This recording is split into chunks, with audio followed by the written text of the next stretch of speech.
Mas Deus destruirá tanto estes como aquele. Porém, o corpo não é para a impureza, mas para o Senhor, e o Senhor para o corpo. Deus ressuscitou o Senhor e também nos ressuscitará a nós pelo seu poder. Não sabeis que os vossos corpos são membros de Cristo?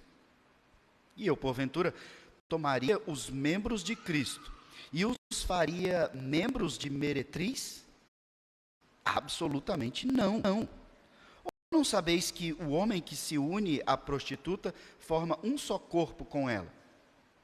Porque, como se diz, serão os dois uma só carne. Mas aquele que se une ao Senhor é um espírito com ele. Fugir da impureza. Qualquer outro pecado que uma pessoa cometer é fora do corpo. Mas aquele que pratica a imoralidade peca contra o próprio corpo. Acaso não sabeis que o vosso corpo é santuário do Espírito Santo, que está em vós, o qual tendes da parte de Deus, e que não sois de vós mesmos? Porque fostes comprados por preço. Agora, pois, glorificai a Deus no vosso corpo. Até aqui, vamos orar ao nosso Deus nesse momento. Glorioso Deus, Rei soberano das nossas vidas e de toda a criação. Nós somos o teu povo, ó Pai, no início de um ano que as notícias insistem em nos dizer que será um ano turbulento. Ó Pai, mas o que é turbulência da corrupção humana diante do Rei dos Reis? Daquele que controla a turbulência dos mares, aquele que controla o tremor da terra, aquele que fez com que das trevas surgisse luz, criou luzeiros, separou águas e terras, criou a vida, estabeleceu o certo e o errado. Ó Pai, o Senhor é o grande Criador, soberano, governador.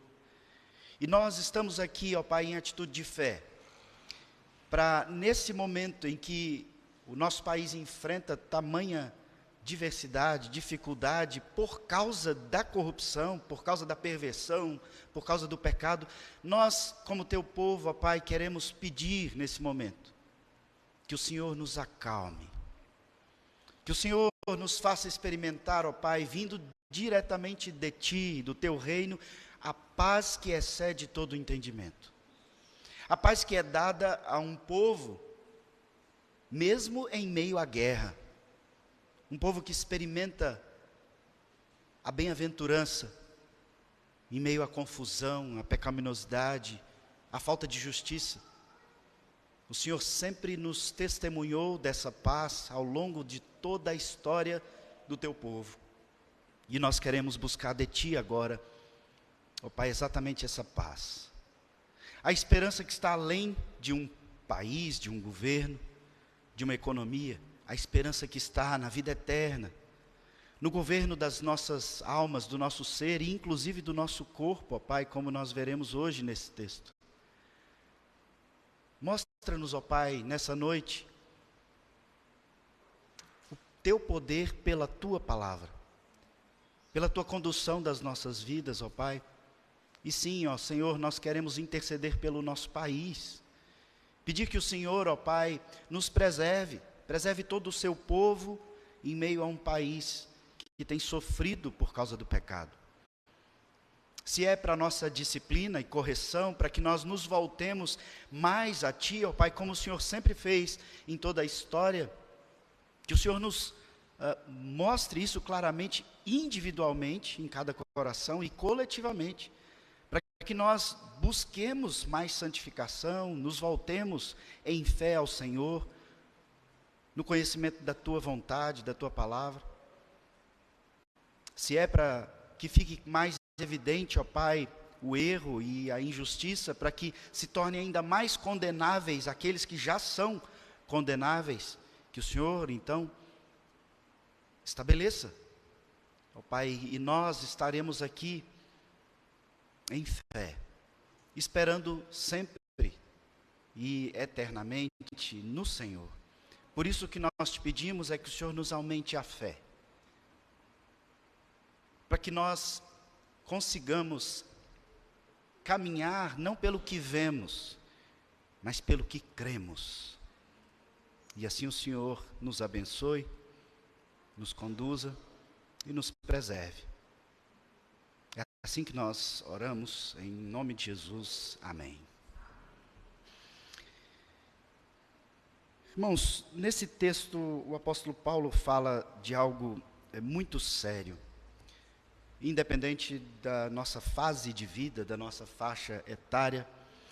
Veja, se nós olhamos para esse texto onde ele trata de uma maneira muito profunda sobre a teologia do corpo, ou o entendimento do corpo, nós precisamos pensar sobre isso. O que é o nosso corpo? Veja, o nosso corpo ele tem uma composição, um funcionamento que qualquer um de nós aqui concorda, é incrível. O funcionamento do corpo é incrível. Nosso coração que bate, sem parar, alcança todos os outros órgãos com sangue, que mantém a vida, e a Bíblia diz que é assim que funciona o sangue. Nosso pulmão, os nossos rins, fígado, as células. Veja, como é maravilhoso estudar um pouco sobre o funcionamento dos nossos neurônios. Algo que a ciência não consegue ainda explicar em sua completude ou tratar. Tudo isso é fantástico demais para nós.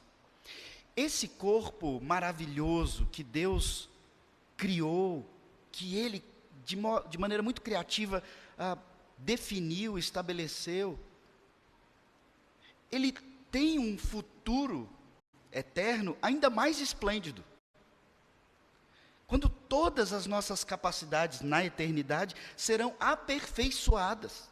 E eu estou falando do corpo físico. Todo o corpo funcionará sem defeito, sem dificuldade, sem imperfeição. Então, se observar o funcionamento do corpo hoje já é algo que nos espanta e faz admirar, imagine quando formos glorificados. Agora, diante disso, e eu acredito que todos vocês concordam com o que eu acabei de dizer, mas diante disso, como então, observando uma criação tão maravilhosa de um corpo, e o futuro tão perfeito do nosso corpo, como nós entregamos os nossos corpos ao pecado e a propósitos tão perversos? Como?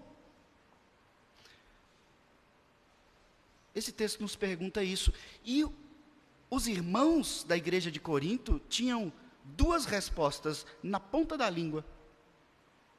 Quando Paulo questiona, irmãos, como que algo tão maravilhoso como o corpo de vocês, que é o corpo de Cristo, como que vocês entregam a propósitos tão perversos? E analisando o contexto histórico dessa igreja, dessa época, eles respondiam com algumas frases que se tornaram jargões populares, de dentro da igreja, inclusive. Os coríntios respondiam, tudo me é lícito. E essa é uma verdade. Para o cristão que entende que ele não fez nada para ser salvo, ou seja, é totalmente pela graça, não tem então algo que é proibido. Tudo foi criado por Deus, tudo é lícito. E Paulo repreende e eles dizem, tudo é lícito. Além de dizer que tudo é lícito, eles diziam, os alimentos são para o estômago e o estômago para os alimentos. Então não tem restrição.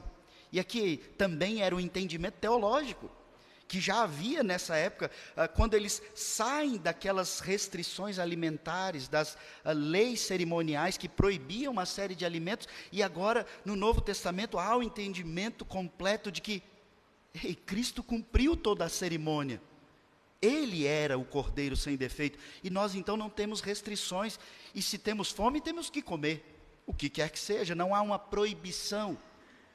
Os alimentos são para o estômago para os alimentos, mas quando eles dizem isso, não é simplesmente o que está escrito que eles queriam dizer. Há um entendimento por trás, e nós precisamos pensar aqui na relação que há dessas frases com o pecado.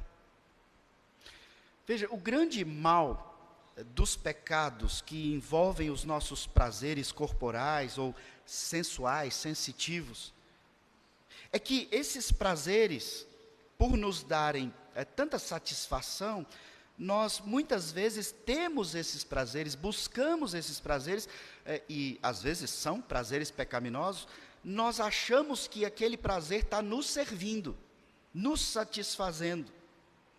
Então, quando você percebe, você que já se tornou escravo daquele prazer, de maneira que você não consegue ficar afastado dele, não consegue deixar de pecar.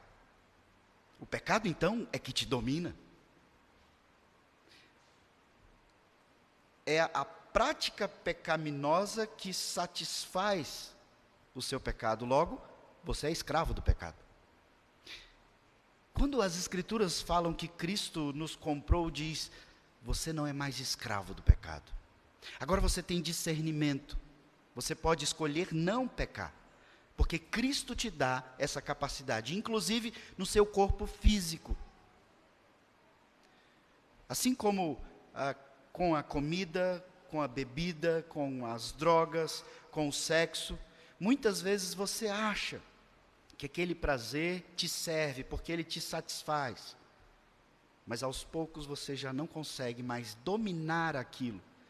E é nesse sentido que os coríntios argumentavam e Paulo contra-argumentou com eles a partir daqui. No capítulo 15, ele vai aprofundar isso já no final da carta, de uma maneira ainda mais esplêndida. Paulo, como nós sabemos, desde o início da carta, tem escrito para corrigir os erros que estavam acontecendo dentro da igreja. Então, ele não está corrigindo pecados lá do mundo, dos ímpios.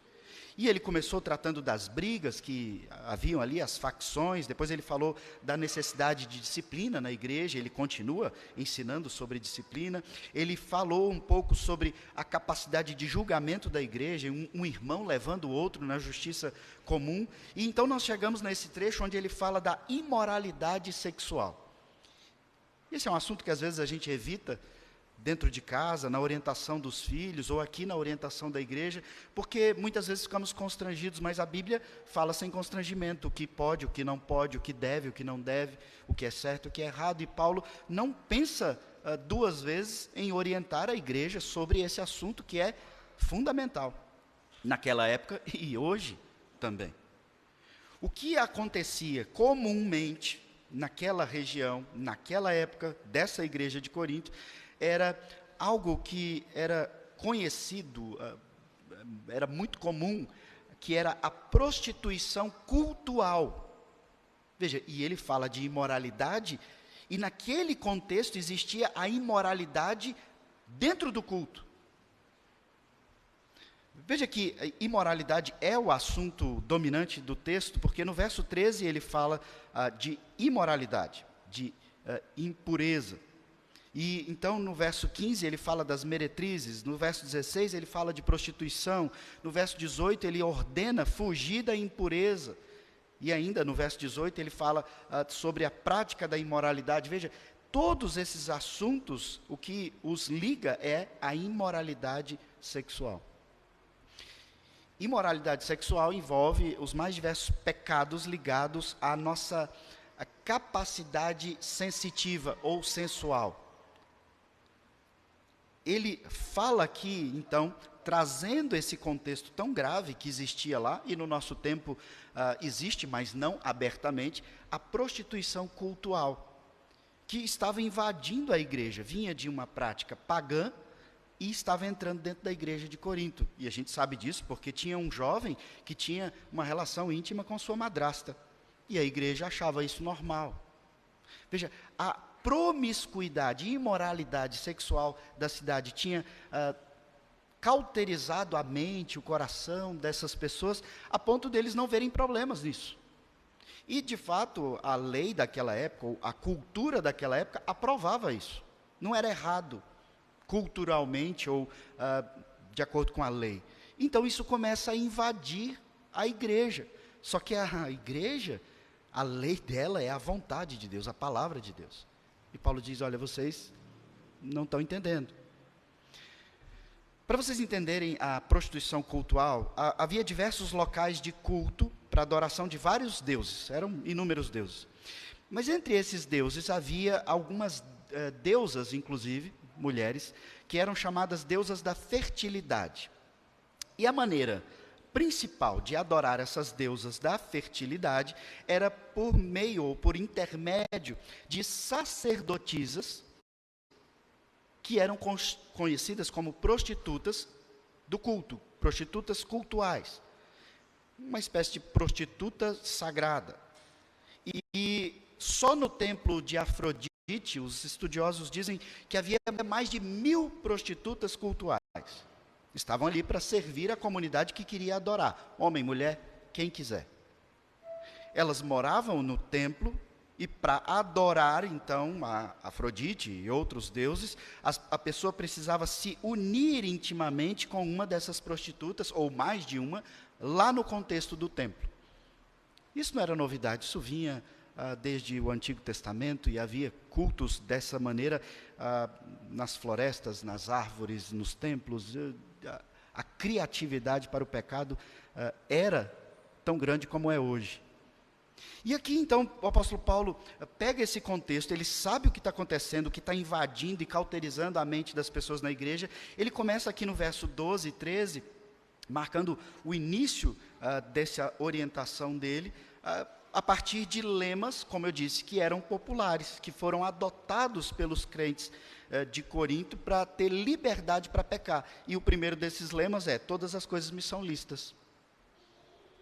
Para vocês terem ideia, aqui na nossa versão, Almeida, Revista Atualizada, essa expressão não está entre aspas, mas existem algumas traduções mais novas que já colocam esse trecho, todas as coisas me são lícitas, entre aspas, como se Paulo estivesse aqui citando um dito popular. Não é uma frase de Paulo. Ele repete o que as pessoas diziam. Você corrigia alguém e ela dizia: tudo me é lícito, não tem problema. Você que está me proibindo disso, mas tudo me é lícito. Paulo então usa essa frase, e eu acredito que de fato ele está citando e usando aqui essa frase, e ele diz: olha, tudo me é lícito, de fato, mas nem tudo convém. É como se ele estivesse estabelecendo um argumento dialogal. Eles dizem: tudo me é lícito, e Paulo diz: mas nem tudo me convém. Todas as coisas me são lícitas, eles continuam dizendo. Aí ele diz: mas eu não me deixarei dominar por nenhuma delas.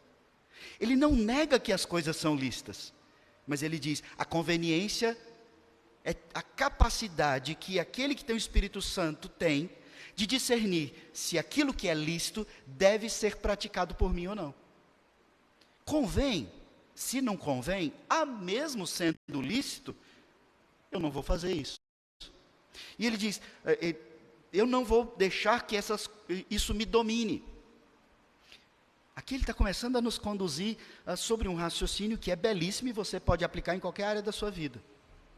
De fato, irmãos, ele está falando de imoralidade sexual, da prática que essas pessoas tinham, e ele usa argumentos que eles usavam, que são completamente aplicáveis para nós. De fato, não são coisas proibidas. Um casal ter intimidade não é proibido, pelo contrário, inclusive é ordenado por Deus. A alimentação, o alimento para o estômago, não é proibido.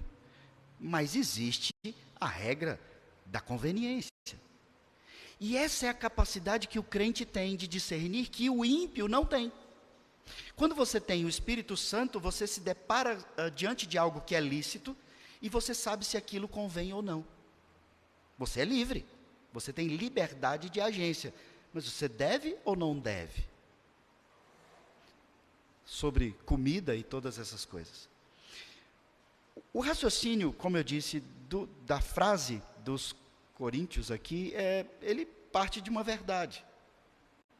Nós temos livre acesso a todas as coisas que Deus criou.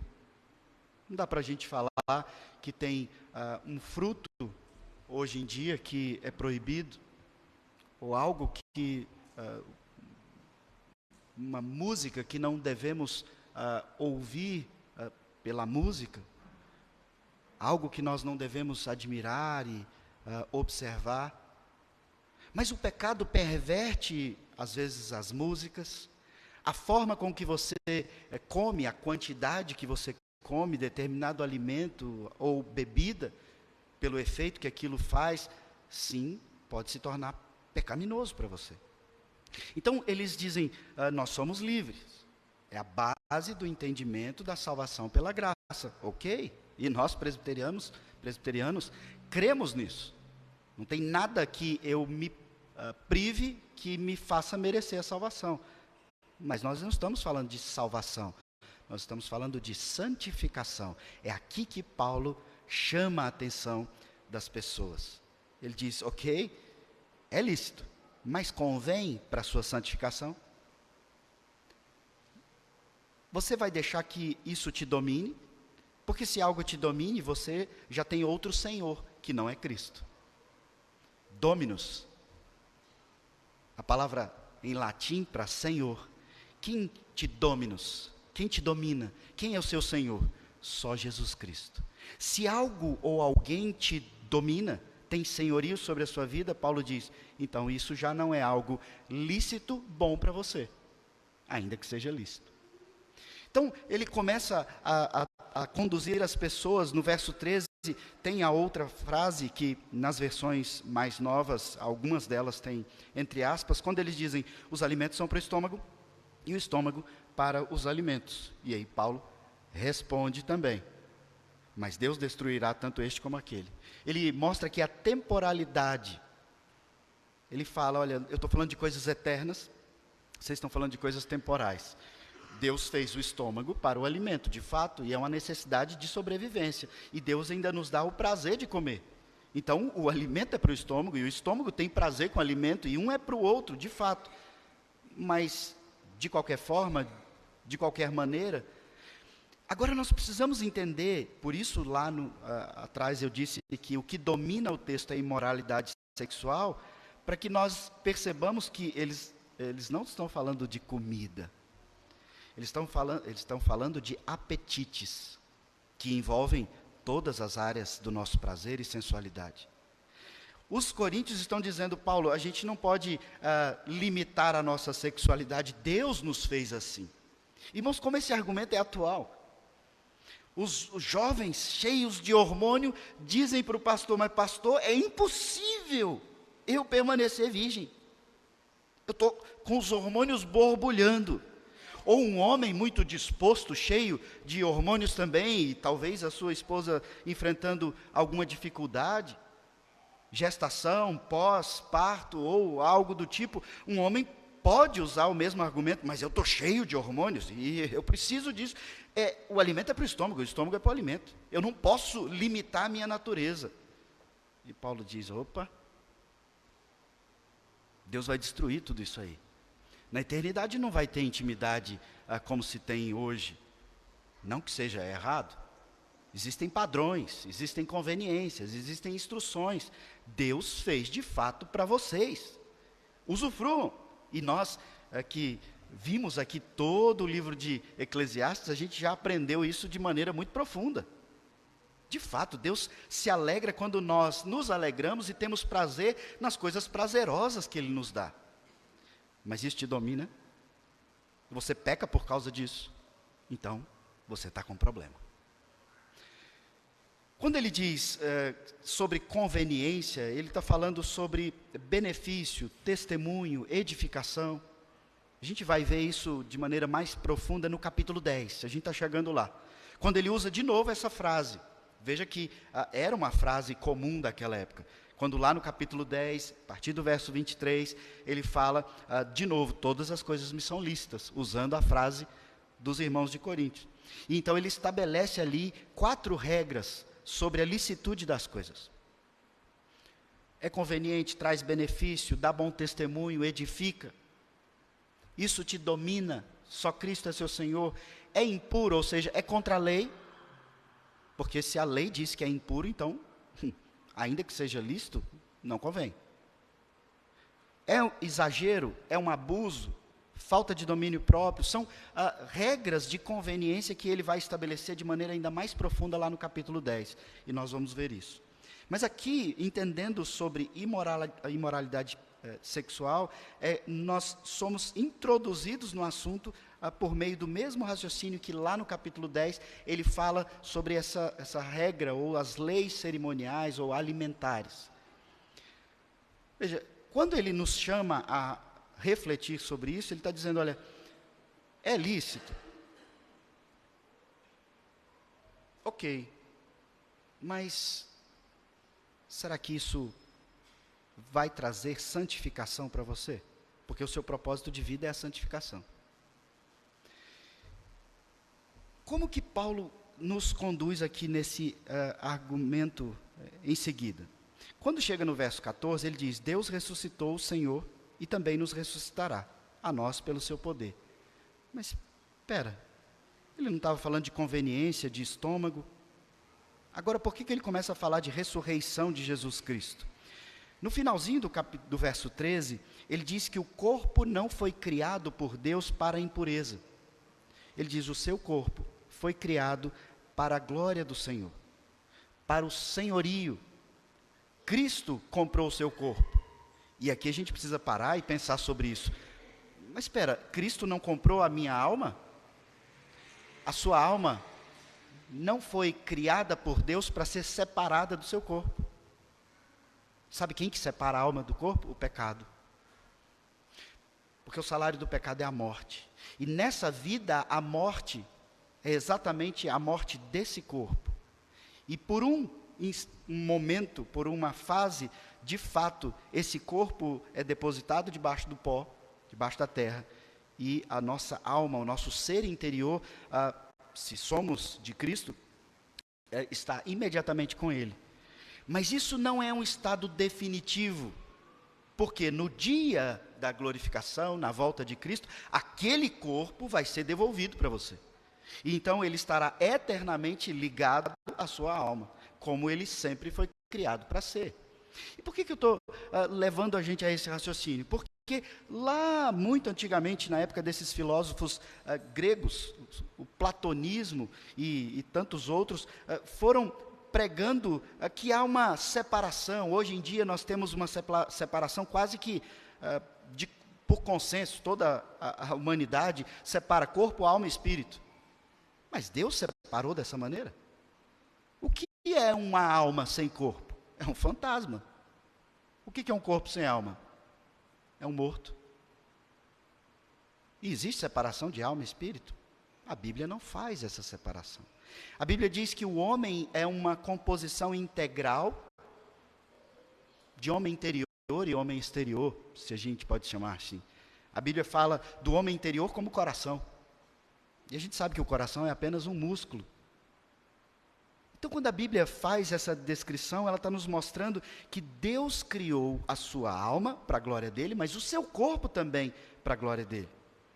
E isso põe por terra todo o raciocínio filosófico de Platão, quando ele diz, olha, o corpo é mau, o espírito é bom. Então, peque com o corpo, mas cultue a Deus com seu espírito. E ele ensinou para a sociedade, e isso está na sua mente até hoje, ele fez uma separação entre o sagrado e profano.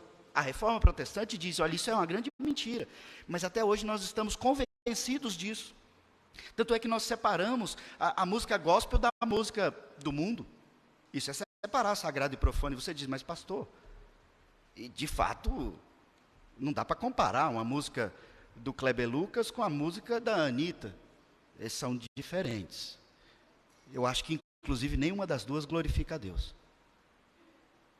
Nós precisamos entender que há propósitos nas músicas. Então, nós não vamos aqui no culto cantar e tocar jazz. Ou pode até ser jazz, mas não com uma letra qualquer ou com uma composição qualquer. Nós vamos cantar as músicas segundo a palavra, porque a nossa oração é orientada pela palavra, a nossa pregação é a própria palavra e as nossas músicas são a palavra cantada, porque isso é um culto. E é para a glória de Deus. Então nós pegamos a Bíblia e compomos todos os elementos do culto. Mas isso tem um propósito. Agora, quando você está na sua vida comum, a música tem diversos propósitos. Te alegrar é um deles. Te acalmar é outros.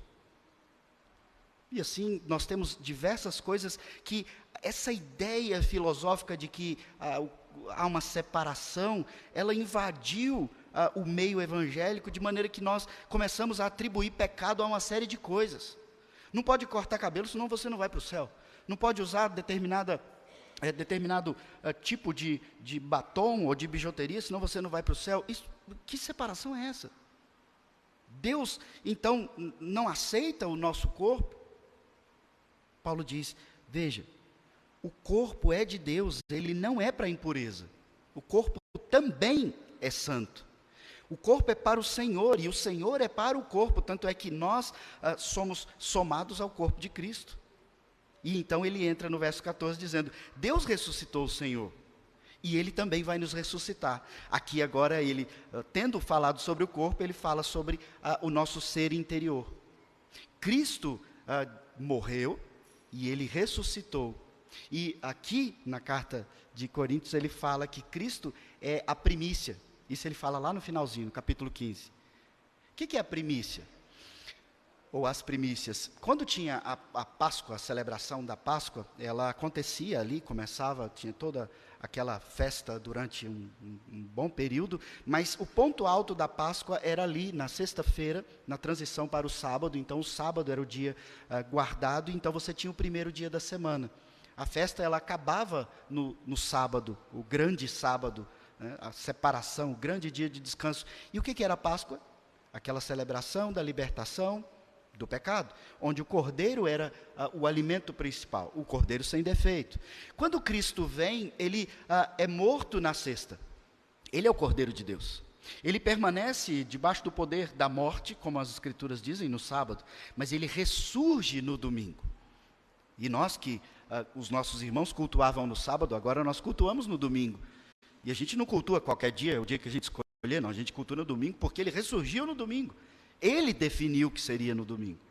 E onde as primícias entram? Porque exatamente depois da festa da Páscoa, os primeiros frutos, as primícias, os primeiros feixes de alimento, eles pegavam esses feixes e eles celebravam e dedicavam os primeiros frutos, os melhores frutos, a Deus. Os primeiros frutos. E Paulo diz no capítulo 15, Cristo é a nossa primícia. Aqui no verso 15 ele diz, Ele ressuscitou. E porque Ele ressuscitou, você também vai ressuscitar. Ele é o primeiro fruto. Você é o fruto que vem depois, porque Ele te fez igual a Ele. Irmão, filho de Deus Pai. Você já parou para pensar nisso? Que aqui mesmo ele diz, nós somos de Cristo e Cristo é nosso. Ele é nosso porque Ele se fez homem, Ele se igualou a nós. E nós fomos feitos como Ele porque Ele nos adotou, nos santificou, nos justificou, quando nós éramos totalmente pecadores, inimigos de Deus. Nós somos dele, Ele é nosso, então nós formamos um corpo que é santo, que é sagrado. E esse corpo então, é só um corpo espiritual? Não, é esse corpo vivo. A gente levanta aqui na igreja, a gente canta, por isso você não deve ficar calado na hora da música. A gente ora e concorda com a oração do outro, por isso eu digo, fale amém, concorde, preste atenção. É um corpo que tem elementos visíveis e invisíveis, mas é um corpo físico. Ele ressuscitará a cada um de nós, onde nós seremos glorificados. Onde que a gente pode entender a gravidade? Eu não tenho tempo aqui para desenvolver todo o raciocínio do platonismo, dessa separação de alma e corpo, de espírito e de carne. Mas veja, quando os filósofos definiram que há uma separação entre a sua mente ou o seu ser interior do seu corpo, a evolução disso, nós estamos vivendo no auge dessa evolução. Quando alguém se olha no espelho e pelo seu ser interior ele diz, eu nasci homem, mas eu não me enxergo como homem. Eu recuso o meu corpo. Eu não aceito esse corpo, porque o meu ser interior é separado do meu ser exterior. Eles são diferentes.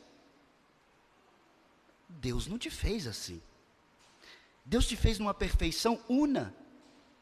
Ou, então, aqueles que defendem o aborto, que nós nos posicionamos contra, e quando alguém conversa com a gente já briga logo e diz, sou contra e pronto. A gente tem que entender por quê.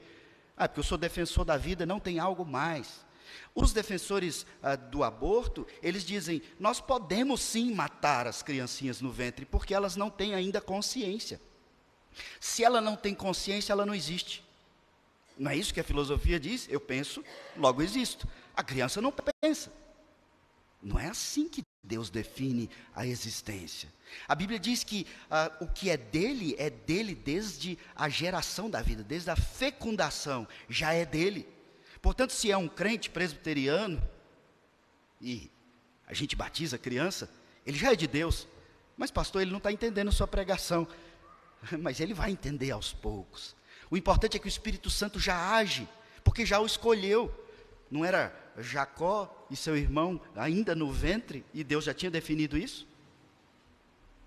Percebe como a separação entre o ser interior, ou a alma, e o corpo, trazem complicações?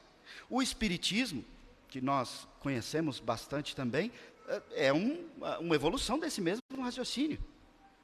Você vai... sua alma, né, que precisa se tornar luz, precisa evoluir, ela é separada de um corpo, e esse corpo, então, é temporariamente uma pessoa, depois é temporariamente outra pessoa, e depois é temporariamente outra pessoa. Não! Deus te fez numa unidade, e Ele te fez com uma identidade eterna. Então, o seu corpo é o seu corpo eternamente, e o seu ser interior faz parte desse corpo, e estará ligado a Ele eternamente. Eu sei que às vezes parece complexo demais, e eu estou me esforçando aqui para tentar simplificar a complexidade desse entendimento, mas é com base nesse entendimento que Paulo argumenta. Irmãos, o seu corpo não foi feito para impureza. Não pense que tudo que é cometido na carne, Deus não se importa. O importante é você elevar a sua áurea, o seu espírito, a sua energia. Não, é tudo junto. O seu corpo não foi feito para impureza. E Deus vai ressuscitar esse corpo, portanto, cuide do seu corpo, preserve o seu corpo, santifique o seu corpo, porque ele é de Deus também.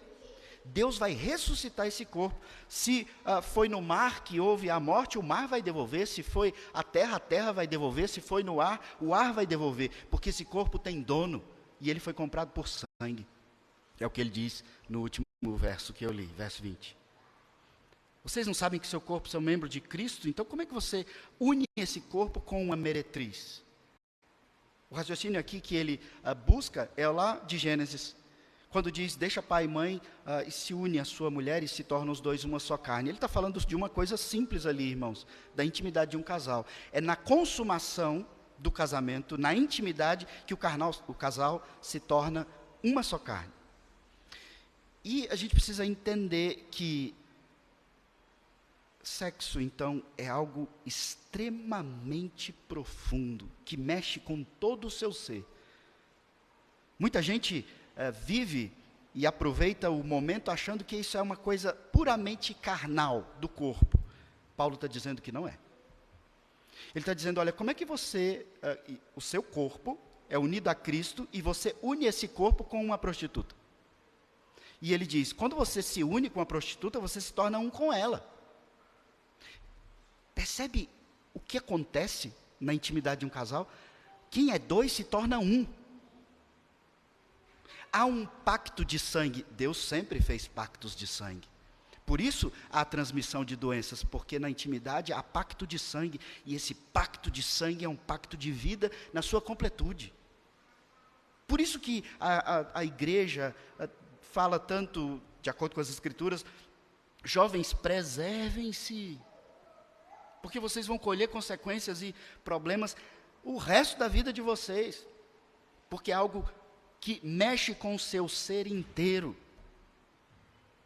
Paulo diz, você não sabe que você se torna um com a outra pessoa? No verso 18, ele fala, olha, fugir da impureza. Porque você é um espírito com o Senhor. Você não pode levar o corpo do Senhor para a sua imoralidade. E aí você diz, não, mas Cristo é perfeito, e Ele é santo, e Ele não vai comigo. Ele vai te deixar, então? Ele disse para Deus, Pai, eu não vou perder nenhum dos que o Senhor me deu. O Espírito Santo não fica entrando e saindo. em você. Jesus Cristo não fica habitando e desabitando do seu corpo. Portanto, quando você se entrega à impureza e à imoralidade, você está levando o santo dos santos que habita em você, junto contigo,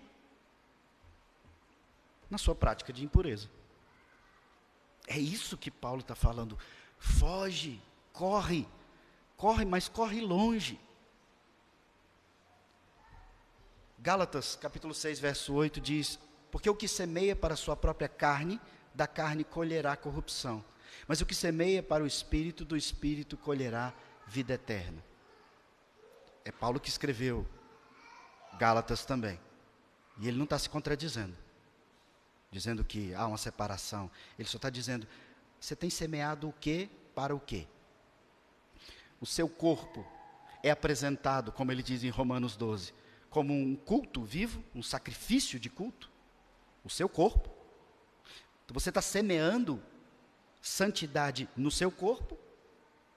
Ou você está usando o seu corpo para profanação e impureza?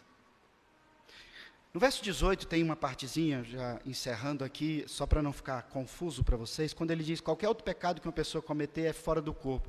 Ele não está querendo dizer aqui que outros pecados não envolvem o corpo, não é nesse sentido. É uma forma de escrever aqui que realmente ficou bem truncada. A tradução desse trecho é extremamente difícil, tem muito material tentando definir a melhor interpretação, mas no contexto geral, nós percebemos claramente que ele está dizendo, ensinando aqui sobre a profundidade do pecado sexual, dizendo, olha, isso aí mexe com a sua personalidade por inteiro.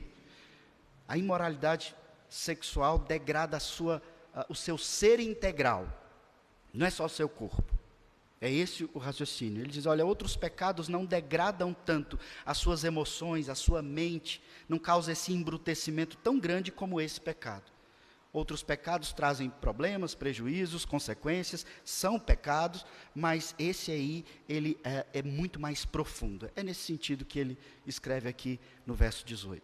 E então ele continua no verso 19, falando do santuário. Aqui a palavra santuário que ele usa, irmãos, no templo haviam 2 espaços chamados santos. E havia um que era santo dos santos, ele era mais santo. E a palavra que ele usa aqui é essa. Ele diz, olha, o seu corpo é o santos dos santos. É o santuário sagrado do Espírito Santo. E ele está em vocês, ele não sai de vocês. E então o último argumento, vocês foram comprados por sangue. Vocês não foram comprados pelo pecado. Vocês têm um dono, vocês têm um senhorio. Seu corpo foi criado por Deus. E você deve viver com esse corpo, no uso desse corpo, para a glória de Deus. Nós sabemos que, mesmo Deus tendo criado um corpo tão perfeito, para a glória dele, como nós vemos lá em Gênesis 1 e 2, entrou o pecado. E o corpo do homem não foi usado para a glória de Deus. Caim matou Abel. Usou o seu corpo, a sua força, os seus músculos para matar o seu irmão, tirar a vida, quando Deus é o autor da vida. E dali em diante nós vemos a multiplicação do pecado. Então Deus que criou esse corpo perfeito, Ele envia Jesus para comprar o seu corpo. E o preço que se paga para comprar um corpo é a entrega do próprio corpo. Por isso Cristo não podia vir espiritualmente, não podia vir como energia, não podia vir de outra forma, ele precisava encarnar, nascer, ser humano. E então não é só sua alma que foi salva, é você por inteiro. E você vai estar eternamente nos céus por inteiro, porque ele não te comprou pela metade, nem deixou prestação a pagar, não financiou, ele pagou com sangue. É o que ele diz no verso 20. Porque fostes comprados por preço. E aqui a ideia do preço é sangue. Ele deu a vida pela sua vida. Então ele diz a última frase. Então agora, glorificai a Deus no vosso corpo. Nós ainda vamos ver, irmãos, mais coisas sobre a teologia do corpo. Essa carta de Coríntios é muito rica nesse tema. O apóstolo Paulo vai e volta. Nós vamos encerrar por aqui hoje. Se há qualquer dúvida, eu me coloco à disposição de vocês. Nos últimos trechos do capítulo 15, nós vamos ver com mais profundidade sobre a glorificação, a vida eterna com esse corpo. É importante que você leia, você estude e procure dedicar mais, como ele escreve em Romanos 12. Dedicar a sua vida por inteiro para a glória dele. Às vezes, eu vejo aqui no culto, na hora da música, a gente não canta com força. Parece que é o pessoal da música que tem que cantar. Eles não estão aqui para apresentar para vocês, isso aqui não é um teatro. Eles estão conduzindo para que vocês cantem. É o seu corpo, é a sua corda vocal, é o seu pensamento, a sua emoção. E muitas vezes a gente fala, olha, mas o culto presbiteriano é frio, é repetitivo, é cansativo, é enfadonho, é tradicional.